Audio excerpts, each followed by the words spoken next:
So I was on TalkSport with Jason Cundy and Jermaine Pennant to preview the Man United and West Ham game and to talk about Lopetegui's rough start and what the future could hold for him if results don't start improving very, very quickly. So I thought I would share that with you all here. And what I'll do is I'm going to pause it and just elaborate on any points that I've made or any time I need to add anything. So here it is. Dan Lawless joins us, the West Ham fan TV presenter, and it's time to say good morning to you. Dan, good morning, sir.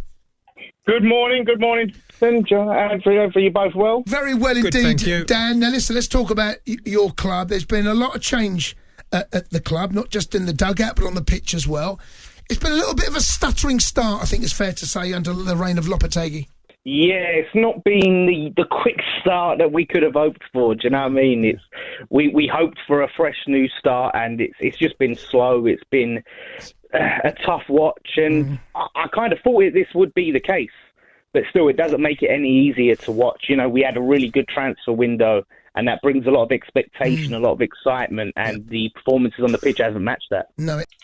Now, I have to clarify there because it sounds like a bit of a contradiction to say I expected that we'd have a tough start. Like I thought this would be the case, but you know, with the signings raised expectations, so there was expectations coming into it. Now, what I meant was that I thought there was a chance we could start slow under Pellegrini. There would be a transition that we might not hit the ground running. However, I was excited when I saw the new signings, when I was hearing interviews with Lopetegui and some of the players. So that did raise some expectations for sure, but there was always a possibility this could happen, but it was very much coming into it the unknown. It hasn't. There's been a lot of goals conceded as well. I mean, under David Moyes, you're a side that always felt were going to be a difficult nut to crack, and Lopetegui's come in. I feel that in terms of the style of play, it seems quite similar, but defensively, not as assured. No, I mean, for a good portion of the season, we had a very much a changed back line in terms of the personnel. You know, we had Soufal and Mavropanos and then Kilman, and then you'd bring in Wan-Bissaka and then you bring in Todibo, and it was chop and change. So the back... Sure, let me quickly add something actually there and what Jason said. Jason said about how, you know, it was much more assured defensively under Moyes, and that sort of changed under Lopetegui. Let's remember how much we leaked goals last season. We scored the most goals we conceded the most goals we've ever conceded in the Premier League last season under David Moyes. Now, historically, yes, we have been a bit more of a defensively resolute and hard to beat team. But last season, coming into this season, we were horrendous defensively. I think it was over 70 goals, 73 or something goals conceded in the season.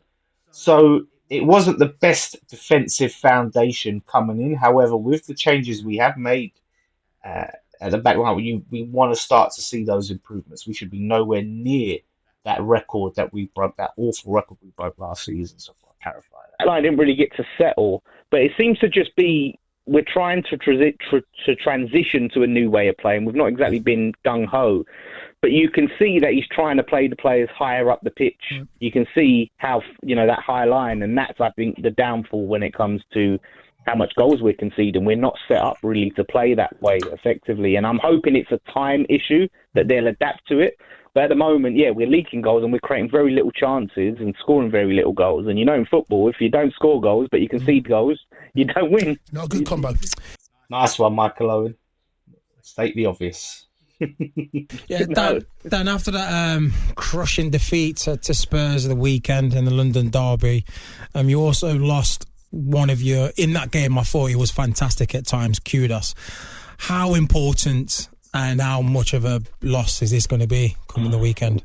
Mate, do you know what? That was the bit out of all that game, and it's horrible losing to Spurs even by that many goals. Yep. But that was the bit that killed me the most, was Kudus getting suspended, because he is so important. And out of all the players, he's the one that's consistent. Even though he's being played out of position, he's the one that shows up week in, week out, and you expect if anything's going to happen, it's going to come through Kudus. Now, losing him, it's a heavy blow with these games coming up where we need to be picking up points. And I just hope that Somerville can step up, because I do rate him, but it's still a big loss. in any stretch of the imagination.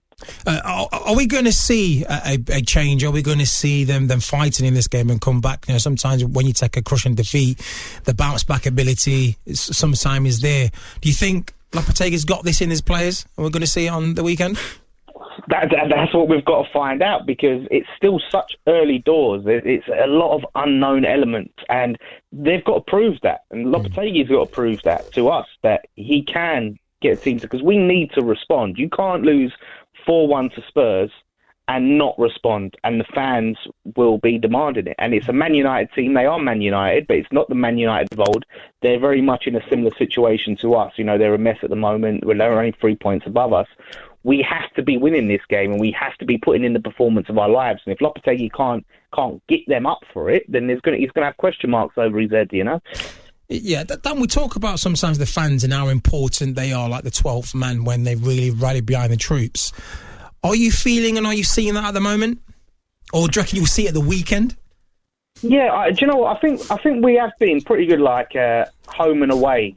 But it gets to a stage where it gets hard. You start up, you come and you turn up, you're up for it. And when the team doesn't really show up and they're not really giving you anything to cheer about, it's so hard to force it. And I know, European teams, they do it and they don't even watch the game. They just sing regardless. There's a different culture here. Yeah. It's sort of a symbiotic relationship between what happens on the pitch and what happens in the stands. And because we're hardly creating any chances, you're not really getting anything to sing about during the game. So it is tricky, but we are turning up. The fans are turning up there with an open mind to get behind the team. And then we're just languishing at times with that slow build-up. Dan, Manchester United have got their own troubles, as have been well documented. Another disappointing... Well, I don't think it draws in midweek, actually, away from home, is a bad result, but it kind of compounds what's been going on around them. Spurs beat them convincingly. They only just got past Brentford. They're an unconvincing side at the moment. Good time to play them, would you say? Yeah, absolutely. And they've played in the midweek. They have travelled away, so you'd hope that helps us having the extra rest. But for them, we've talked about our troubles in terms of conceding goals. They've scored 7 goals all season in the league. We've scored 11. Front of goal, they're struggling. So that could be a perfect time for the defence to build that confidence against a team that is struggling in front of goal. So I think it is a perfect time to play them. Sometimes when Ten Hag has the pressure on, he tends to pull something out of the bag, which I'm glad that he did that against Brentford. So he got that one out of his system and he's got the score. So it is going to be tough. And we've got a good record against them at our ground recently. I'm happy to play them for now, but you can never write them off because they have got quality in the side. There's some good players there, so we can't take them lightly. Dan, quick question for you. Do you think you've reversed the style of play under Lopetegui when it was under Moyes, or do you think you've improved? I can see the progress to what we're trying to do. The possession stats have gone up, so there is an intention to try and retain the ball more. There's an intention to try and press more. But at the moment, what we're seeing is it's not being utilised effectively. So I can't say it's an improvement because it's not any more entertaining for the most part. There were spells in that Spurs game where we played some beautiful stuff. So that goal we scored, I was entertained. It was some really good football. But that's very, small sections of the game. And Lopetegui said when he come in, he's going to play depending on who our opposition is, right? And I don't mind that. My problem with Moyes is he went defensive no matter who we went up against. If Lopetegui is going to play defensive against the teams that we need to play at the Man Cities and that, but go attacking against the teams in and around us, then I'm all for that. And I've seen some signs of that, but not enough. And we're going to have to start to see that progress. I said, look, I'm giving Lopetegui a season, but you have to see some signs of improvement. You can't. Yeah, this is it. This is the thing with Lopetegui, right? This is what I'll say is you can't just keep week in, week out, just no signs there to hold on to. As much as, I'm all about giving a season. It's not like, okay, you just crap for one whole season, no progress, and then next season it just clicks. You have to start to see, even if it's slow and steady, incremental improvements. You have to. Otherwise, what's the point? What's a new season going to change? Okay, maybe he'll get some more signings in, he'll get some more players that he needs. But really, is that how far we are from being what we are now to being what we want to be? Is just a few more signings? I don't see it. He's got to find a way to get the best out of the players he has. You can't get to Christmas and it's the same thing week in, week out, and you're not learning.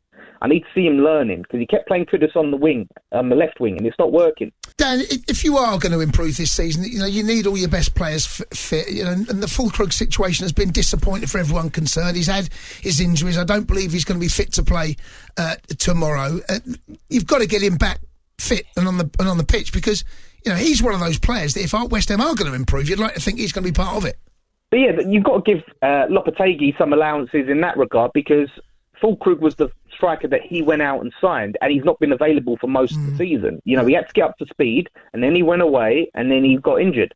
So it's harsh, but we do need him back. I do worry, though, when it comes to profile of strikers, that he's very similar to Ings, and we're not playing Ings. If we're signing Fulkrug, and my intention was we're going to play to his strength, surely. We're going to set up to play to Fulkrug plays, and we're not playing Ings. And you play Antonio, who's also over, so we've got 3 strikers over the age of 31. It's a worry. We missed out on Duran, which was terrible. That was absolute crushes me every time he scores, that does, and that's the striker we needed. And so I can't say Fulkrug. If he comes back, we're going to fire. I don't know with Fulkrug. We needed Duran. The irony is, if you beat Manchester United, you go level on points, which you're climbing the table. If you were to lose to them, heaven forbid, how do you think that the natives will take that and respond? I don't think it will go down well. And as much as fans, new manager comes in, it's only been 9 games in. Everyone should be patient, but because it was far from anyone's first choice, no one was really excited by him. He hasn't got that, endearing personality, bless him. It's hard for a manager, and we're not playing like beautiful football at the moment. The football's still not quite entertaining. It's hard for a manager like that to get the patience with the fans. So it's already starting to rumble with a good lot of fans, and that's just going to be another nail in his coffin if we do lose that, and it's going to really put the pressure on. Dan, look, appreciate your time, bud. Are you there tomorrow? Yep, I'll be there tomorrow. What's your heart telling you? What's going through Dan's head? Try to be as impartial as possible. I know it's difficult and almost impossible. We're going to smash him 5-0. Possible at times as football fans, but what are your genuine thoughts how this is going to go later on tomorrow? Yeah, listen, I don't think it's going to be one for the ages because of how much we both struggle in front of goal, but I'm leaning towards us. I can see a draw, but I'm leaning towards us winning this 1-0. Like 1-0, and listen, I'll take that all day long. Yeah, of course you will. Of course you will. Yeah. Whoever loses this, you do kind of fear for that manager and what it's going to look like in the coming days after that defeat, because both sides at the moment are struggling to get their game going. Dan, I pray you're right. I would love to see you 1-0. Yeah, I hope so, mate. I hope so. Dan, enjoy. Good luck. Appreciate your time. Have a great weekend. Cheers, lads. Top Have man. a good show. Cheers, buddy. There's Dan Lawless there for you. Okay, there we go. There we go. So, yeah, that was it. Not much more to add to that, and other than the fact that we have to win this. If we draw, but we start to see a brilliant result and we're on the front foot and we just come up short, okay, you take that. I just want to see some progress with performances. That's key. That's key. I've said it's a must with it. It's a must perform. It's a must perform. That's been the struggle for us. And, there's no excuses. I've, been really defending Lopetegui a lot, but my patience only goes so far. And as I said, progress, after the Forest game, Forest is going to be very hard. That'll be the 10-game mark. And that's a really good point to start to see where you're at. And so far, it's not looking great. So we'll see.